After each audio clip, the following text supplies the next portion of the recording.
In most cases it's not necessary, but it could be that your audio is too loud or not too loud.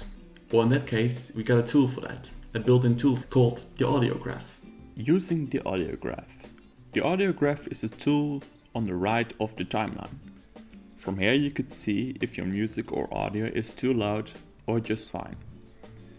You should always stay beneath -6 in terms of audio to not get any kind of distortion. This audio is perfectly fine and is almost not hitting the -6 mark. To lower or higher your audio, select the audio clip and press G.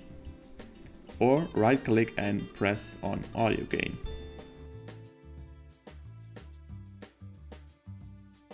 I would recommend changing this setting to set gain instead of adjust gain by.